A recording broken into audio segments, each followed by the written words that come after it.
Tengo sus caras fresquitas porque estuve hace poquito con ustedes. Este, Acá lo encuentro de vuelta a Carlos, que se había chipoteado la materia anterior, pero bueno, ya estás acá, sumado, no hay problema, Me perdí, me perdí. no Tenía hay tantas ganas de problema, hacer esa materia y no hay problema, no hay problema. Bien, comenzamos así, aprovechamos el tiempo. Eh, es una materia que tiene que ver el asesoramiento y cuidado pastoral profundamente con la tarea práctica del liderazgo que asume, digamos, la función pastoral, ¿no? Y tenía ganas de pensar el tema del asesoramiento.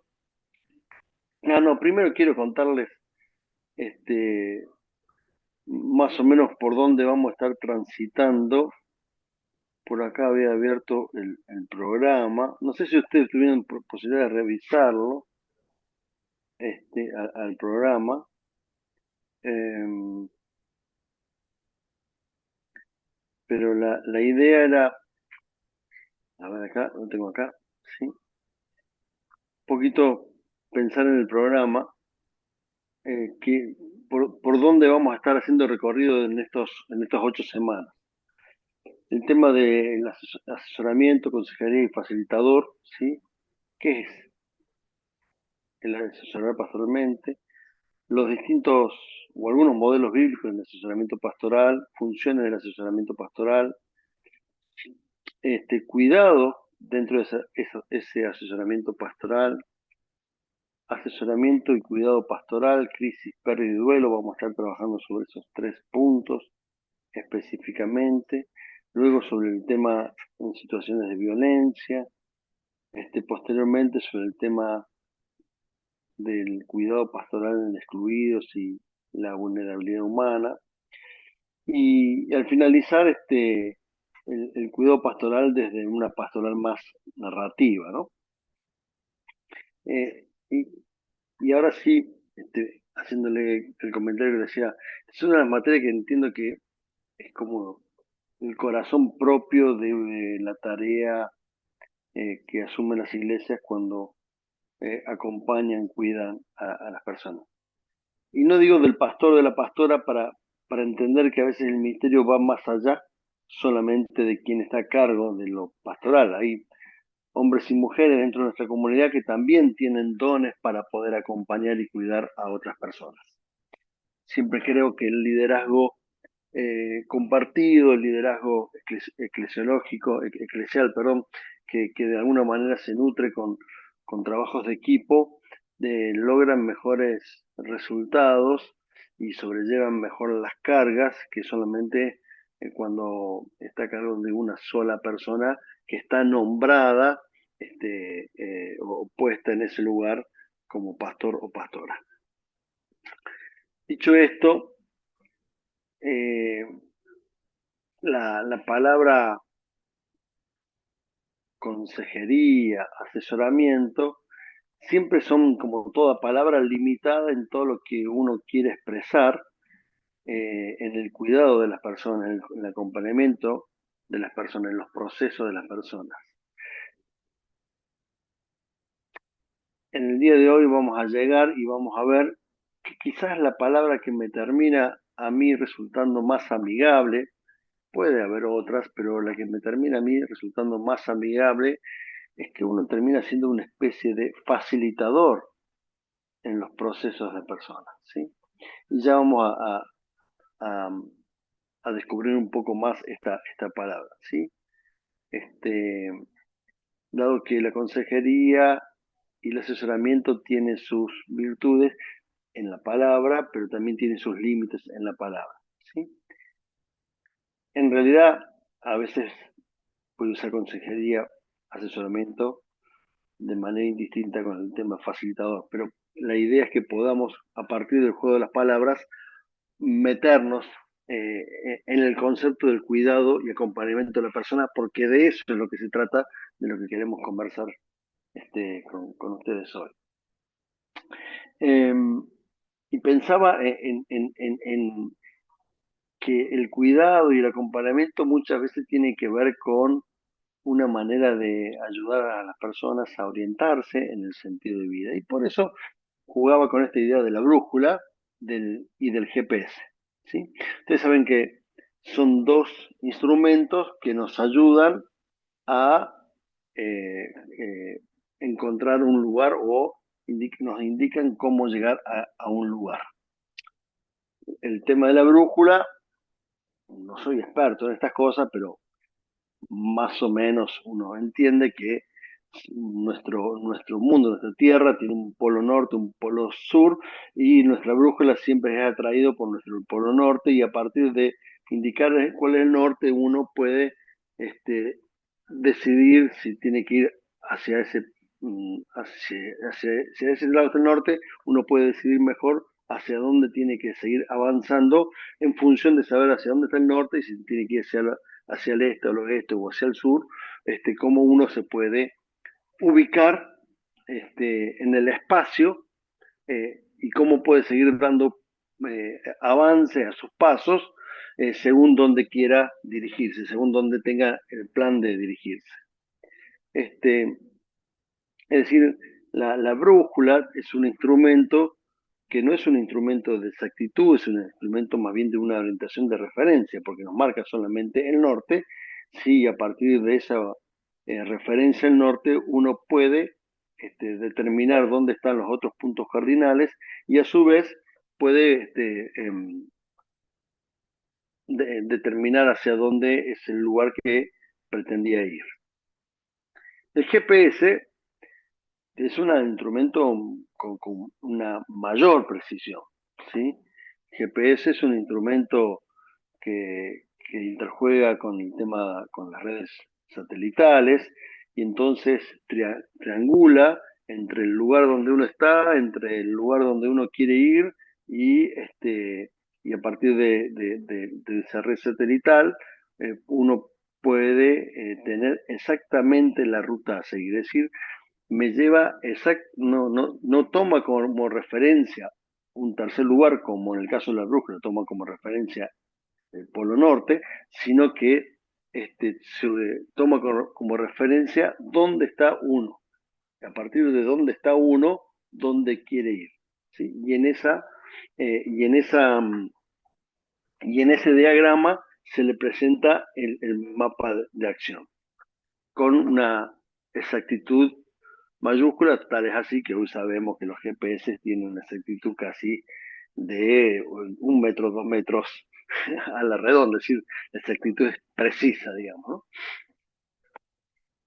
Eh, y pensaba en que son dos formas de orientación distintas, ¿sí? Uno tiene como referencia el norte y a partir de eso va explorando esos caminos alternativos. Si quiere irse al este, seguramente tendrá una serie de posibilidades para caminar hacia ese este. Si bien está orientado hacia la posición que tiene que empezar a dar sus pasos, no necesariamente tienen la precisión por dónde ir. En cambio, si hemos usado un GPS, claramente lo sabemos. Es más, hoy todos, por lo menos en Argentina, cargamos a la gallega porque en el GPS en Argentina tiene la persona que habla, creo que no sé si en otros países latinoamericanos funciona así. La persona que habla es una persona que tiene una tonada española, gallega, y va indicando cabalmente, precisamente, con exactitud, si uno tiene que doblar a la derecha, si tiene que seguir en la línea recta que venía, si tiene que doblar a la izquierda, si tiene que retroceder.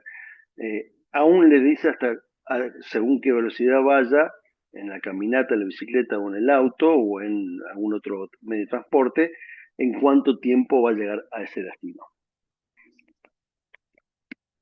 La primera tiene, la brújula tiene una orientación de aproximación, la segunda es muchísimo más directiva.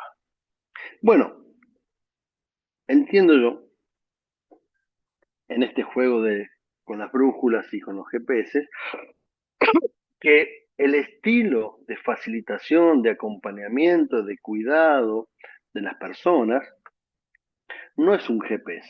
Nosotros no somos GPS de las personas. No tenemos que decir, bueno, ahora hacer dos pasos adelante, ahora uno para atrás, uno hacia la derecha. ¿Sí? Ahora tenés que hacer esto otro. Ahora sí podés avanzar. Vas a llegar a ese logro que vos querés en tanto tiempo. ¿Sí? Nuestra orientación es más parecida a una brújula. Te damos un lugar de referencia, esa referencia la podemos mencionar como Dios, como palabra, como guía del espíritu, ¿sí? Y a partir de esa referencia, podemos estimularlo a que pueda encontrar, ¿sí?, los pasos que tiene que dar hacia el lugar de su sentido de vida que está llamado a vivir. Que en un sentido amplio estamos llamados a vivir en amor y en servicio, ¿sí? Diría Gálatas, ¿sí? Han sido llamados para amar y para servir, y en un sentido restringido, cada uno tendrá que ir descubriendo, desarrollando esa vocación a la cual ha sido convocado, llamado. Por lo tanto, la manera que proponemos de cuidado, de acompañamiento, de asesoramiento, de consejería pastoral, no es decirle a las personas cómo trazar su vida, por dónde trazar su vida para lograr lo que creen que tienen que lograr, sino más bien teniendo como referencia la misma referencia que nosotros, ¿sí? En la brújula sería el Polo Norte, en este campo sería la palabra, el espíritu, Dios mismo, teniendo como referencia eso, cómo puede ir descubriendo esas geografías que se le van a ir apareciendo para llegar a ese destino que entiende que está llamado a vivir. Y entonces, desde allí, desde esta mirada de orientación, aparecen estos conceptos, ¿no? El concepto más, eh, bueno, el concepto más antiguo, el que estuvimos viendo anteriormente cuando hablamos de cura de almas, ¿sí? Cuando hablamos anteriormente me refiero a la materia anterior, ¿sí? En referencia que la psicología pastoral estaba muy relacionada a la cura de almas, ¿no? Pero en el siglo especialmente pasado, cobró más fuerza el tema de la consejería. Y la consejería eh, ha estado siempre relacionada, ¿sí? Aunque no significa todo eso, pero ha estado siempre más vinculada a una manera de dirección directiva. Es decir, se sigue utilizando esa nomenclatura, esa nominación para expresar alguna otra cuestión, pero cuando uno habla de consejería, sí, en términos más este, eh, más preciso, es como que el que escucha le da un consejo de lo que escuchó. Viene alguien que necesita orientación, viene alguien que necesita un oído atento y empático y compasivo frente a lo que está viviendo, y entonces la persona que dice, con lo que he escuchado te digo, bueno, vos tendrías que hacer esto, esto, esto. Es decir, la consejería es más parecida a una prescripción médica, es decir, esta es la receta que te doy frente al problema que vos me traes, y no, y termina siendo más similar a un GPS. Yo te escuché donde vos estás ubicado, para salirte de este lugar y llegar a este nuevo lugar, tenés que hacer esto, esto, esto y esto. Entonces, si bien la consejería en algunas situaciones eh, de precariedad de vida son necesarias y fundamentales, por ejemplo, en una crisis plena de una persona que está en una situación sumamente vulnerable, frágil en su vida, llámese una situación cercana a un suicidio, uno no le puede empezar a Es decir, ¿y vos qué te parece? Sí, o sea, no seguir abriéndole dudas, sino ahí uno tiene que ser mucho más directivo. Eso es un pequeño porcentaje, una pequeña dimensión de lo que realmente nos pasa cuando acompañamos a las personas. La mayoría de las personas vienen más bien buscando una orientación, este, eh, pero que no están en una crisis terminal, sino que están en distintos momentos de situaciones de fragilidad, de crisis, de dolor, de vulnerabilidad, pero que no necesariamente es final. Por lo cual, esto implica que uno puede no solamente escuchar, sino devolverle lo que escuchó de alguna otra manera, y ya vamos a llegar a esto, ¿sí? Para que la persona se haga cargo de eso que dice que le está pasando y pueda asumir una respuesta. Y entonces uno pasa a ser más una brújula, encontrando dónde está la referencia y ayudándolo a buscar dónde está la referencia y a partir de ahí que pueda orientarse en su vida. Digo, la consejería es útil meramente para situaciones, la consejería de esta manera que estoy diciendo, conductiva, directiva, ¿sí? Esa consejería que le dice al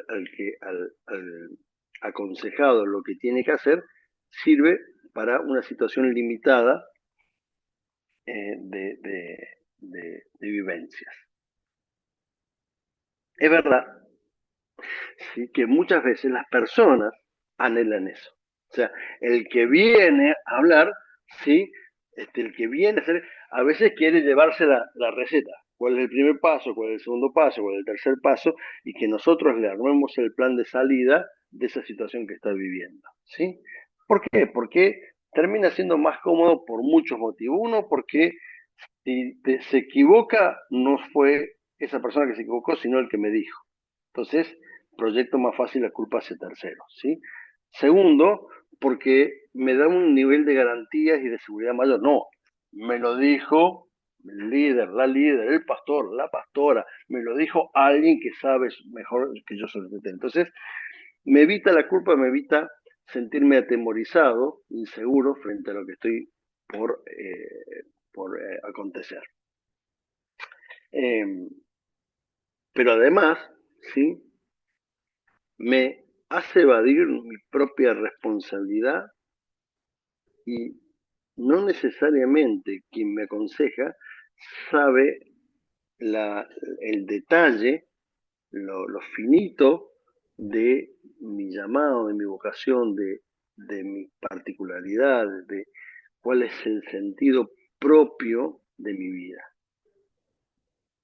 Y le estamos quitando la posibilidad a esa persona de descubrir lo mejor de la vida, que tiene que ver para qué Dios te puso en esta tierra. ¿Sí? Le quitamos la posibilidad que la persona, en medio de esas situaciones, ¿sí? Empiece a discernir mejor para qué vive, cuál es el sentido, qué es lo que lo apasiona, qué es lo que lo llena de alegría, qué es lo que le produce altísima satisfacción, qué es lo que lo llena y ve cómo Dios se mueve de una manera esplendorosa en esas situaciones, cómo en eso que hace sí siente que puede realizar un sentido de vida único, pleno y total. Entonces, no solamente que este, hacemos que la persona no crezca y madure, ¿sí? Haciéndose cargo de su propia vida, sino que tampoco pueda proyectarse en el horizonte de fe que puede verse delante. Entonces, el consejo, ¿sí? Tiene que ser muy cuidadoso cuando uno lo ve, cuando uno lo da, y tiene que estar meramente restringido a situaciones de fragilidad última de vida. En el caso del asesoramiento, eh, juego con la palabra aquí, y el asesorar es como que uno le ayuda a ver las virtudes y las dificultades, las bondades y las situaciones no, y las situaciones adversas de cada situación. Entonces, como que ayuda a abrir diferentes panoramas frente a lo que la persona vino y contó. Me contó esta situación, me expresó este dolor, me contó este sufrimiento, me habló sobre esta vivencia que lo tiene atrapado, amargado, lleno, preocupado, cargado de problemas, y uno empieza a ayudar en eso que contó, empieza a ayudar a abrir mundos, abrir cabeza, abrir posibilidades. Entonces, en ese asesoramiento no le dice vos tenés que ir por acá, sino que dice, mira, frente a esto tenés estas posibilidades, tenés esta otra, tenés esta otra, y aún si te quedas en la situación que está, te puede también pasar, puede pasar esta situación, es decir, le ayuda a tratar de pensar juntos, ¿sí? Y a partir de ahí genera un diálogo, una conversación donde hay este feedback, y decir, ¿cómo ves esta posibilidad? De no, porque yo en esto acá, en esto otro. Y entonces le ayuda y lo estimula a que frente a un problema no hay una sola solución, ¿sí? A veces creemos que frente a un problema, si no encontramos la solución, no hay solución, ¿sí? Y frente a los problemas hay muchas soluciones posibles, ¿sí? Muchas soluciones posibles. ¿Sí? El ejercicio de encontrar, los latinoamericanos sabemos mucho que frente a los problemas, ¿sí? Hay muchas soluciones. ¿Cuántas situaciones hemos enfrentado, ¿sí? Que le hemos buscado la vuelta? En Argentina tenemos un dicho, lo atamos con alambre, es decir, frente a distintas situaciones, ¿sí?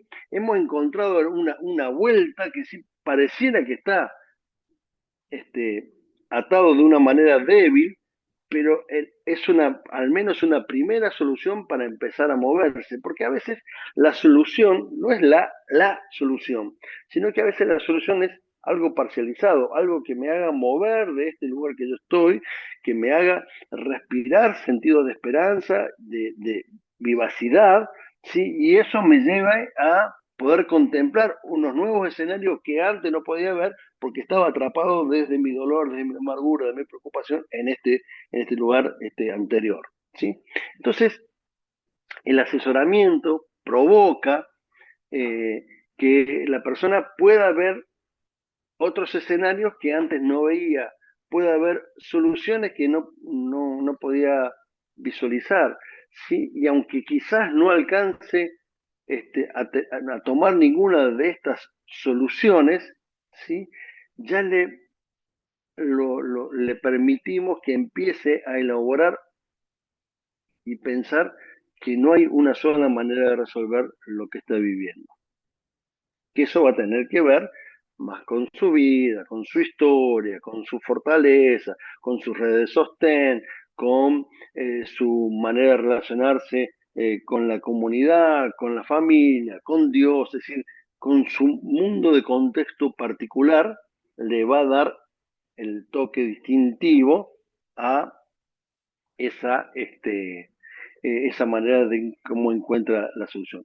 Que a veces, obviamente, insisto, no es que encuentra la solución plena y total, sino que encuentra algo que va en progreso y que uno lo que tiene que entonces acompañar ese proceso para que no se detenga, sino para que siga hasta que pueda encontrar esa vitalidad que le da sentido a su vida y decir, esto es lo que y este problema que antes era un problema ahora pasa a ser, ¿sí? Este, eh, una, eh, algo que le da sentido a mi propia vida, ¿sí? Me quedé pensando en esta historia reiterada de José del Antiguo Testamento, el hijo este, de, de Jacob, uno de los hijos de Jacob, ¿sí? Que al final del capítulo 50 del libro de Génesis termina diciendo, parafraseado algo así, ¿sí? Eh, ustedes me quisieron hacer mal, pero esto Dios lo permitió para que pudiera rescatar a su pueblo, ¿sí? Es decir, encontró las, este, las soluciones de alguna manera a sus angustias, problemas y sufrimientos, los fue encontrando gradualmente, no voy a narrar toda la historia de José, pero que al final entendió que su sentido de vida era pleno, porque si no hubiese sucedido y él no hubiese adoptado esas soluciones parciales y esa confianza en que la orientación mayor venía de Dios, ¿sí? El pueblo de Dios hubiese perecido de hambre. En cambio, de esta manera, Dios, a través de José, que era el segundo del faraón, pudo cubrir a su pueblo para que no padeciera de hambre. Entonces, el asesoramiento es como que nos da una vueltita más a las posibilidades de hacernos cargo de la vida. Es claro que a veces, según qué problemática sea, uno necesita de este feedback de conversar más de una vez, porque cada tanto va a quedar nuevamente trabado eh, eh, en esas pequeñas soluciones, mientras va dando pasos, a veces puede quedar nuevamente obsturado, nuevamente trabado, y necesita nuevamente reactivar, ¿sí? En nuevos escenarios, nuevos mundos, nuevas preguntas, y allí necesita ser escuchado con compasión y empatía, de tal manera que uno le pueda dar una devolución no directiva, sino una dirección que pueda volver a reconfigurar dónde está su referente, palabra, espíritu, Dios, ¿sí? Y a partir de ahí eh, abrir visión nuevamente. Antes de, siempre me gustan darle algunas pausas para que ustedes también puedan compartir el que les va surgiendo, pero quiero leerles, tengo por acá, quiero leerles, en realidad es de un libro, este, los evangélicos diríamos un libro apócrifo, los católicos dirían un libro del Antiguo Testamento, porque es un libro que está, un libro de la Biblia que está en el Antiguo Testamento, en las Biblias católicas, ¿no? Que es eclesiástico. No sé si han leído alguna vez eclesiástico. Es un bello libro para leer y sigan conmigo esta lectura. Eclesiástico capítulo 37 del 7 al 15. Dice, todo consejero indica el camino, pero algunos aconsejan en propio provecho. Ten cuidado con el consejero. Primero averigua qué necesita, porque él piensa en sus propios intereses y y en cómo sacar provecho del asunto. Entonces te dice, vas por un buen camino y después se aparta a mirar cómo te arruinas. No pidas consejo a tus enemigos ni cuentes tus planes secretos a quienes te envidian.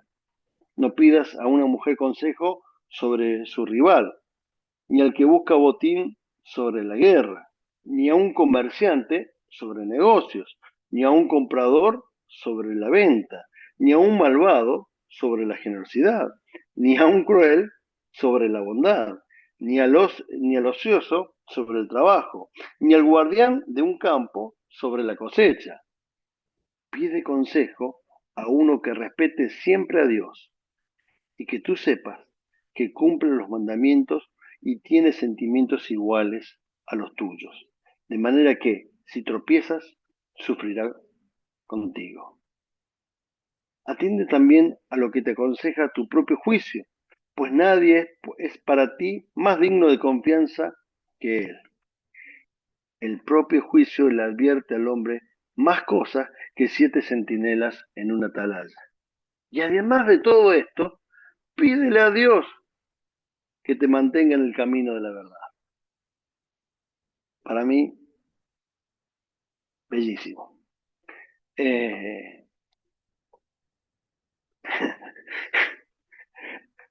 en 7, 8 versículos, una sabiduría impresionante sobre el tema de el acompañar, el cuidar, el aconsejar a las personas, ¿no? Y está muy interesante, ¿no? A veces la gente pide consejo y asesoramiento y le cuenta sus situaciones a cualquiera, ¿sí? Y después recibe este, respuesta que dice, ¿y ahora qué hago con esto? Claro, porque en realidad está basado en el interés del otro, no el interés mío, ¿sí? Pero esto, ¿no?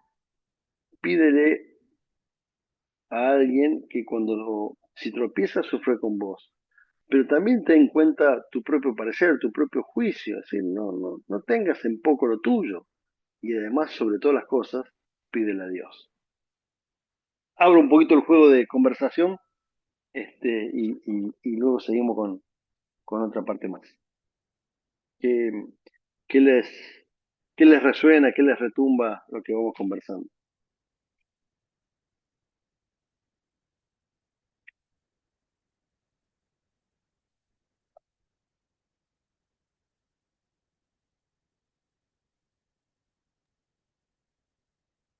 Hola, buenas noches.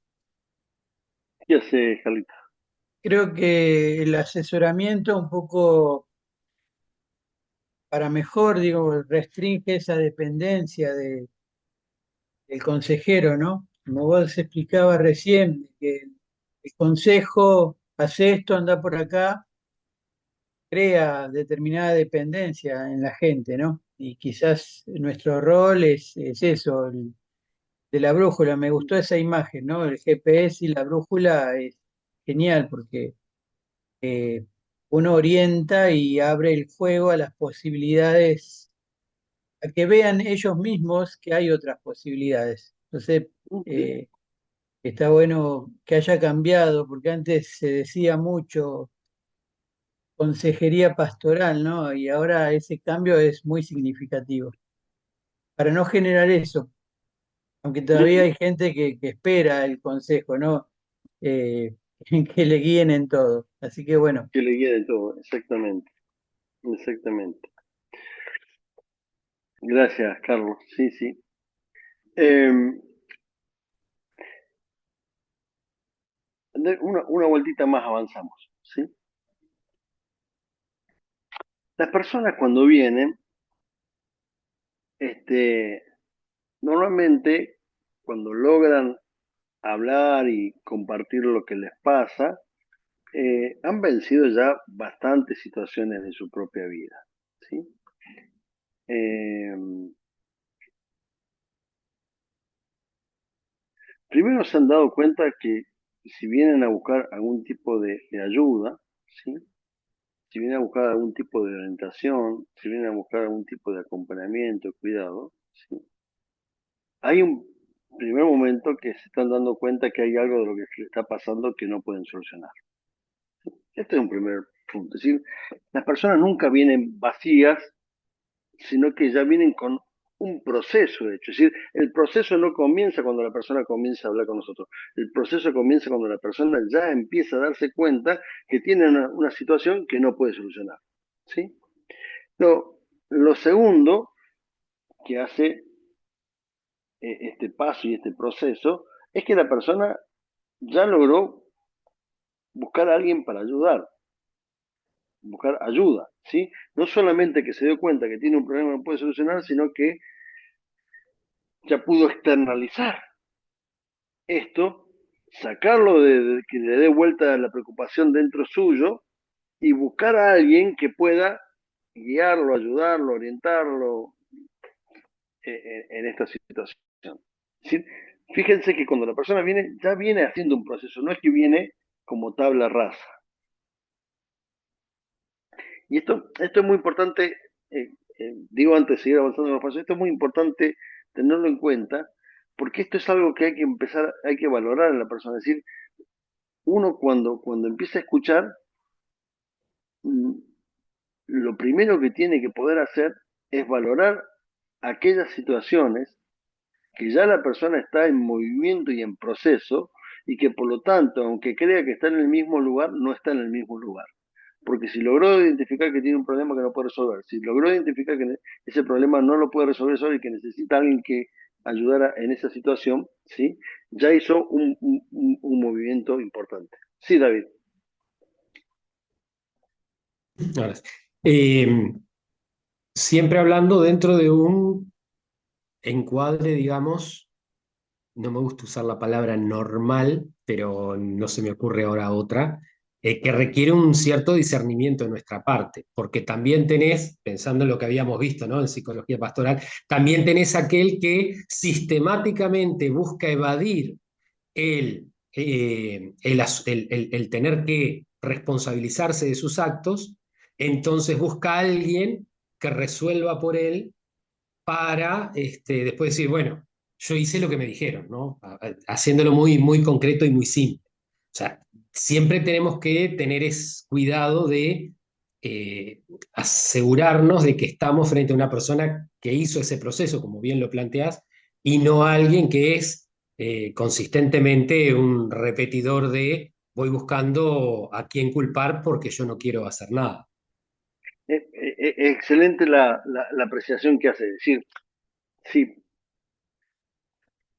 en toda sociedad, en toda comunidad, en toda familia, en toda familia extensiva, digo, en toda comunidad, siempre tenemos los recurrentes, los repetitivos, digamos, ¿no? Aquel que este, uno ya lo ve venir y sabe que alguna cuestión nueva va a decir, o le refritó el problema que tenía y lo vuelve a presentar de alguna otra forma, ¿sí?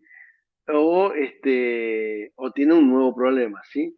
Este, es verdad, ¿sí? Y en esto uno tiene que ser, no lo vamos a ver ahora, pero tiene que ver, parecido a lo que decimos en la materia anterior, tiene que ser como más, ahí tiene que ser a veces hasta a veces más directivo, porque a veces necesita una movilización mayor o una intervención que se llama más paradójica, es decir, no, que no es irónica, pero que sí, que de alguna manera porque la persona está como entrampada en su propio problema. Entonces, a veces este,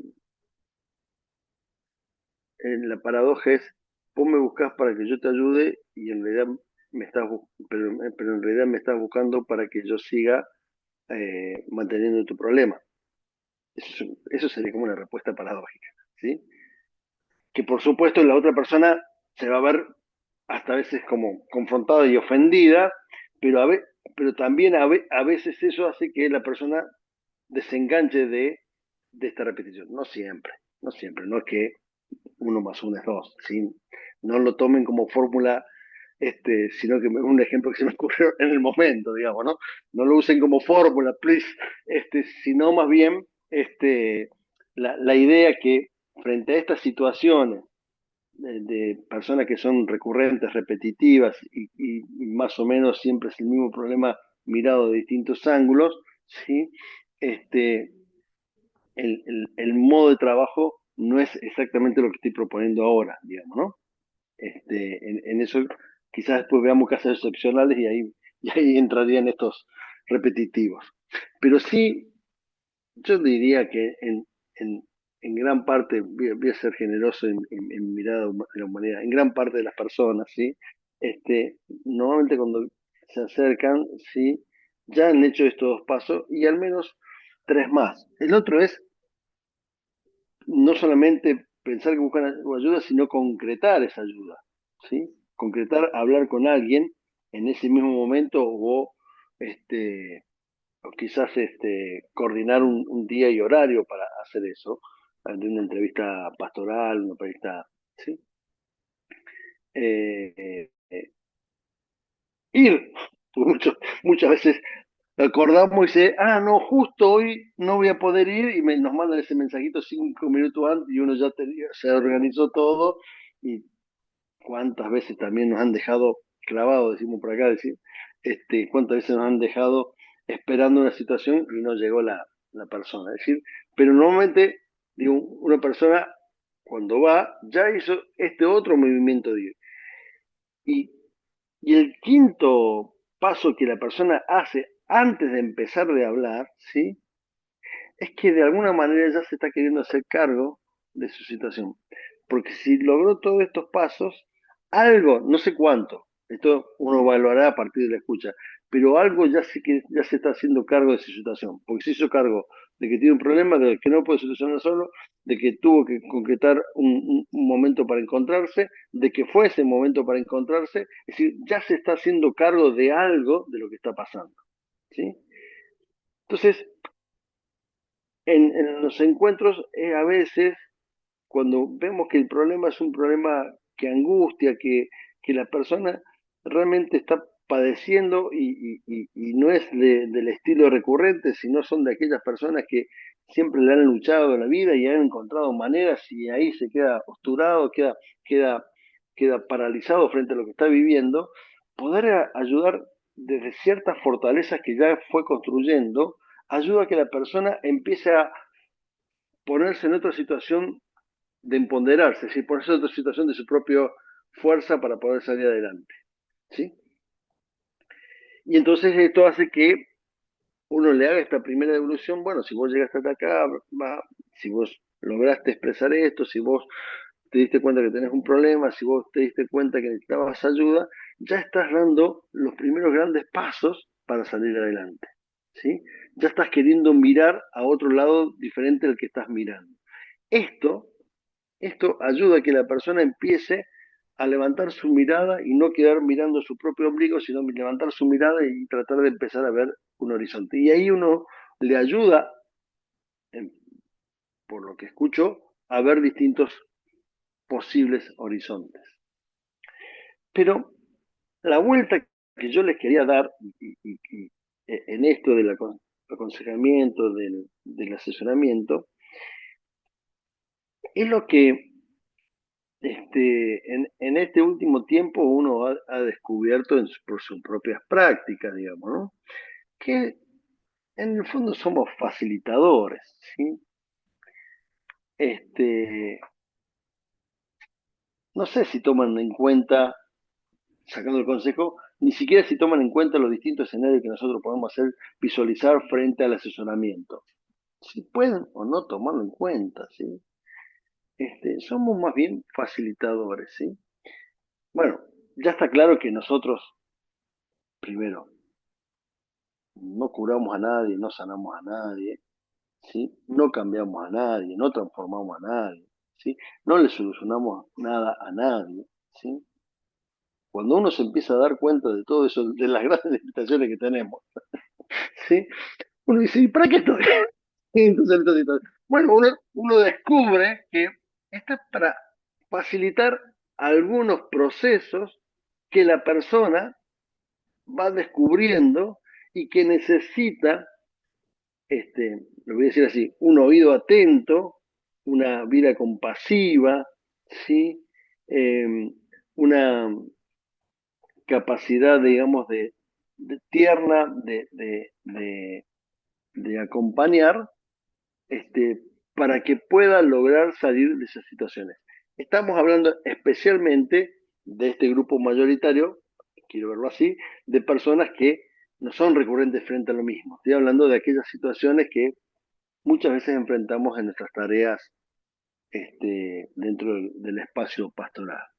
Entonces, un facilitador es alguien que ayuda a que la persona pueda observar su contexto y empezar a descubrir allí en sus contextos, ¿sí? Posibles caminos.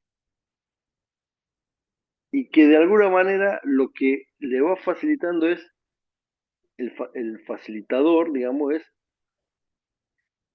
lo que se llama creación de contextos, crear contextos. Es decir, le ayuda a visualizar las redes, en los lugares que ocupa, los espacios que tiene, es decir, poder ver que no es hay un individuo solo en la vida, aunque uno puede decir, no, pero hay situaciones que son así, pero aún en las situaciones que son así, uno cuando escucha puede ayudarnos a descubrir que alguna, alguna redes fuertes o débiles hay siempre alrededor de esa persona. Que aún la persona, ¿sí? Que se ve totalmente vulnerada, si logró llegar a hablar con nosotros porque hay alguna red que logró, quisiera que llegara hasta nosotros. O porque vino, golpeó la puerta y entró y ya es una red, digamos, pero digamos, uno tiene que poder ayudar a visualizar esas redes, aunque sean muy frágiles, que pueden ser redes de sostén y acompañamiento. Sí. Ustedes deben haber visto situaciones como las que les voy a narrar ahora, ¿sí? Personas que vivían en la calle y uno dice, ¿cómo se logra? ¿Sí? No toda situación de personas que viven en situación de calle son fáciles de acompañar, ¿sí? Porque hay situaciones que ya están tan deterioradas en su vida, sí que ya el sentido de vida está como tan derruido, tan oxidado, tan destruido, producto de su propia historia, producto de adicciones, producto de este, eh, tantas frustraciones conjuntas, que recomponer una vida así necesitan espacios mm, permanentes y terapéuticos, comunitarios, con otra exigencia de cuidado, digamos, ¿no? Pero hay algunas situaciones de calle que todavía no han sido comidos por el, por la situación de calle, y una de estas fue una que empezamos a acompañar y logramos que la persona pudiera reconocer algunas redes, y esto fue lo primero que pudo ver, algunas redes, y empezar a fortalecer, a crear contextos, fortalecer esas redes que tenía, ¿sí? Entre ellas, esta comunidad que también estuvo dispuesta a acompañar. Entonces, no solamente había redes que podían estar, sino nuevas redes, crear nuevos contextos que podían acompañar, ¿sí? Entonces, eh, hay una tarea en el facilitador que no es solamente ver la persona, sino el contexto de la persona, ¿sí? Esto ya lo sabemos, somos seres en relación, no somos seres sin relación, ¿sí? Y siempre hay que tratar de visualizar, por más que venga una persona sola, ¿sí? Su red de contacto, su red de relaciones, sus contextos de vivencia, ¿sí? Sus contextos de experiencia, ¿sí? Sus lugares donde circula. Esto es muy importante cuando uno está escuchando a la persona, poder entender que cuál es el mundo que convive esa persona, ¿sí? Entonces, la facilitación allí se mete no tanto en ayudar a descubrir el problema, sino a comprender, en primer punto, a comprender lo más cabalmente posible, lo más profundamente posible, ¿sí? Esta situación de contexto, que no es un individuo que viene con un problema, ¿sí? Y por lo tanto no es como una especie de commodity que yo lo resuelvo igual que el problema anterior, sino que tiene una vivencia particular, ¿sí? La segunda cuestión del facilitador no es tanto decirle lo que tiene que hacer ni abrirle de distintos mundos, sino es estimularlo y acompañarlo para que descubra esos mundos. Entonces, va que ver más con el caminar juntos, ¿sí? En un sentido simbólico, ¿no? En el sentido del estar cerca de la persona en este tipo de situaciones.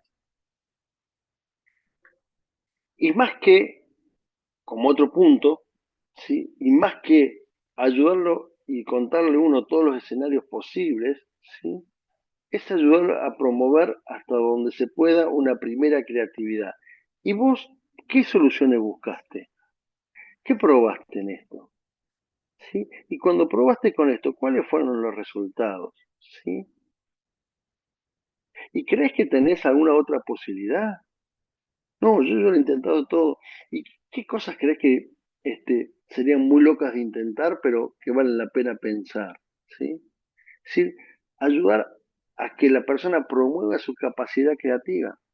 Esto es inherente al ser humano. La creatividad es inherente al ser humano, es un regalo de Dios para la humanidad.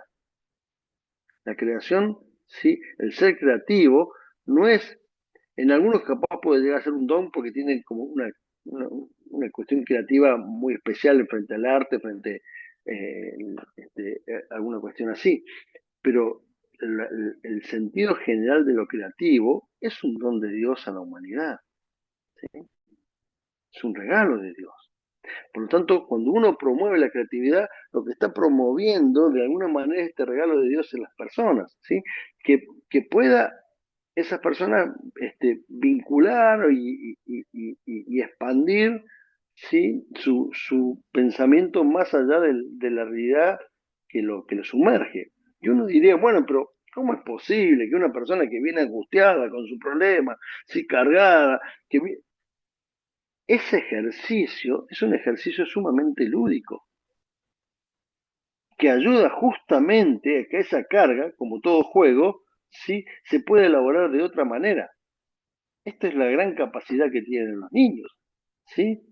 Los niños elaboran sus dolores, sus sufrimientos, sus pérdidas a partir de los juegos, de lo lúdico. El juego es algo que los adultos hemos perdido, pero que los niños, ¿sí? Que los adultos vamos perdiendo, no hemos perdido el todo, pero vamos perdiendo, pero que los niños lo tienen muy incorporado y es su manera de aprender y de elaborar, ¿sí? Recuperar lo lúdico, lo creativo y promover eso ayuda a que las personas, ¿sí?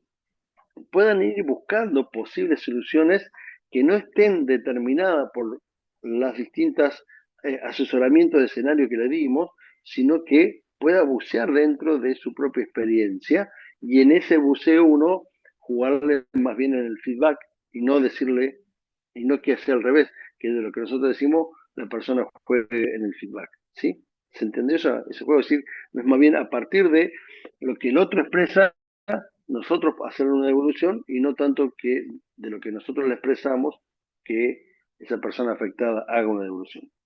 ¿Sí? Y transformarnos, el facilitador se transforma en un testigo, con todo lo maravilloso que tiene esta palabra como potencia bíblica, digamos, ¿no? Es decir, es un testigo de la obra de Dios. ¿Sí? Es alguien que va contando y narrando los hechos, lo sucedido. El facilitador es alguien que le puede ir ayudando a renombrar lo que ha vivido.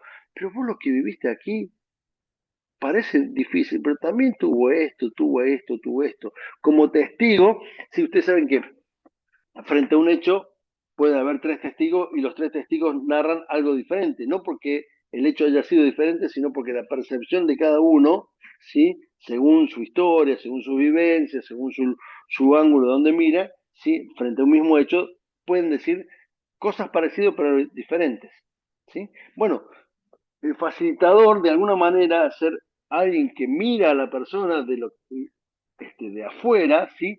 Puede ayudarlo a contarle lo que va escuchando, lo que va viviendo de esa persona, y esa persona puede visualizarse de otro lugar que antes no se había visualizado. No significa que sea esto que uno dice, pero uno es un testigo de ese proceso de la persona. ¿Me van siguiendo o es demasiado complejizar lo que entiendo, lo que quiero explicarle con facilitador? Bueno, parte de esto ustedes lo van a ver en el texto que tienen de esta semana, ¿no? Hay un punto que el texto no dice, pero creo que sucede y es muy importante, porque lo que ayuda cuando uno es testigo y acompaña es a desarticular los mitos. ¿Sí? Las personas se hacen ideas, ¿sí? Y creencias muy fuertes sobre sí o sobre la situación que les perturba de tal manera que no dejan visualizar otras situaciones. Cuando uno se transforma en testigo, lo que hace es ayudar a desarticular esas ideas enclavadas, yo le llamo mito para que se entienda claramente, esas ideas enclavadas que tiene la persona que no, esto no tiene solución, esto es así, esto no puede ser de otra manera, ¿sí? A destruir esos mitos, ¿sí? Entonces, fíjense en el proceso, ayudar en estos contextos, acompañar en esos contextos, promover la actitud creativa, ser testigo, poder narrarle lo que uno va viendo de la persona desde otros lugares, ¿sí? Contarle lo que uno va viendo de la persona desde mi óptica, ¿sí? Desde mi mirar, ¿sí? Donde pueda potencializar aquellas cosas que aún la persona le parezca que son este, ¿cómo se dice? débiles en sí, puede uno verlo como algo positivo y fortaleza de la persona, ¿sí? Entonces, que pueda visualizarse a sí mismo con otra escucha, con la escucha de alguien que lo ve como testigo, ¿sí? Desarticulando estos mitos, ¿sí? Pero también es necesario tomar distancia. Si tenemos demasiado apego, ¿sí? Nos involucramos tanto en ese dolor que no alcanzamos a este, despegarnos del dolor. Y nosotros necesitamos despegarnos de ese dolor para poder acompañarlo de una manera adecuada. La distancia no debe ser tan lejos como que perdemos de vista, ¿sí? Pero tampoco es tan cerca que quedamos hechos una simbiosis, digamos, ¿no? Entonces, este sentido de acompañar como facilitador es alguien que ayuda al flujo de procesos. Esta palabra le gusta a los ingenieros, pero usamos también los, ¿sí? Flujo de procesos. Wow. ¿Qué quiere decir este flujo de procesos? Y que se articulan distintas situaciones, ¿sí? Que ayudan a avanzar o hacer un feedback o hacer un rodeo de tal manera que uno va caminando y no queda atrapado en esa situación inicial, ¿sí? En todo esto, ya casi para ir finalizando, ¿sí? En todo esto, ¿sí? Es clave nuestro uso de la palabra, ¿sí? Nuestros tonos, nuestra frecuencia, las palabras que utilizamos, ¿sí? Las palabras que callamos, los silencios, los gestos, ¿sí? El modo que nosotros nos acercamos a las personas, ¿sí? Para que la persona pueda vernos a nosotros como un facilitador y no como alguien que va a eh, aliviarnos o alguien que tiene que solucionarnos el problema, ¿sí? Entonces, el uso de las palabras, ¿sí? Con todo lo que implica el tema de la comunicación en una forma plena que también es con el cuerpo que hablamos, ¿sí? Ayuda a que este proceso, este flujo de proceso de la persona vaya este, dando pequeñas vueltas, ¿sí? Entonces, el facilitador al menos tiene dos cuestiones muy marcadas, ¿sí? El facilitador es pragmático, ¿sí? Es decir, no es meramente algo que queda en lo discursivo, sino que ayuda a que las personas se transformen o facilita para que las personas se transformen en hacedoras de sus propios cambios, ¿sí? Somos lo que hacemos, no lo que decimos ser, es decir, que la persona asuma que lo que hace y cómo ese hacer ayuda a transformar su propia vida. Entonces el facilitador busca que ese pragmatismo se dé, o sea, no queda en la cuenta discursiva, sino que da la vuelta para que pueda ser también una cuenta pragmática, ¿sí? Lo segundo, ¿sí? Que el facilitador tiene este tema de lo simbólico, o sea, no se queda meramente en el problema real, sino que también puede ayudarle a que tenga nuevos significados, ¿sí? Y que se transforme en un símbolo ese problema y no en, en una cuestión que detiene mi vida, ¿sí?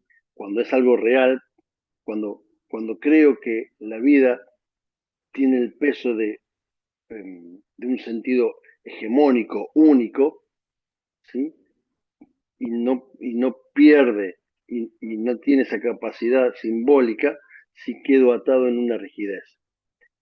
Cuando yo creo que la vela, sí, es meramente una cera con una mecha que puedo prender luz, pierdo la dimensión simbólica de todo lo que significaría esa luz, ¿sí? Entonces, de alguna manera, cuando uno acompaña, ayuda a que la persona genere esta capacidad de metáfora de la vida. Porque los seres humanos tenemos este otro gran don de Dios, que a partir de la palabra no solamente nos comunicamos, sino que generamos cosas. Somos creadores a partir de la palabra, ¿sí? No llaman a las cosas que son, llaman a las cosas que no son como si fueran. Somos creadores, co-creadores con la palabra. Entonces, cuando empezamos a nombrar algo, ¿sí? Y queda en esa rigidez, si no encontramos lo que se puede transformar como símbolo, ¿sí? La persona queda atrapada en esa situación. La cruz dejó de ser un elemento de tortura. Se transformó en un elemento de vida y resurrección.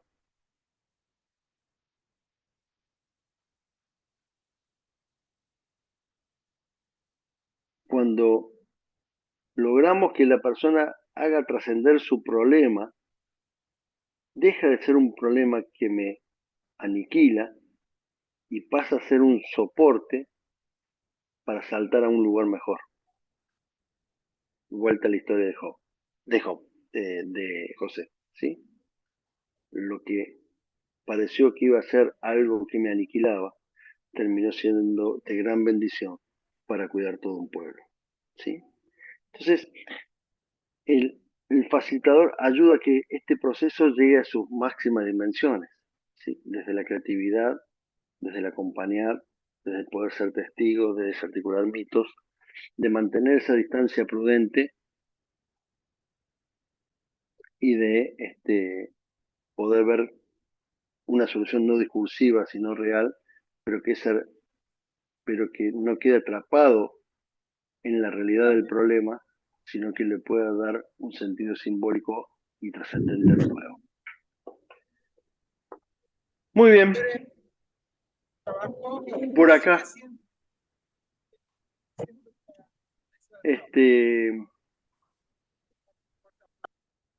Creo que estamos bien por hoy. Yo les digo que relean el artículo ahí de Saúl Fuchs.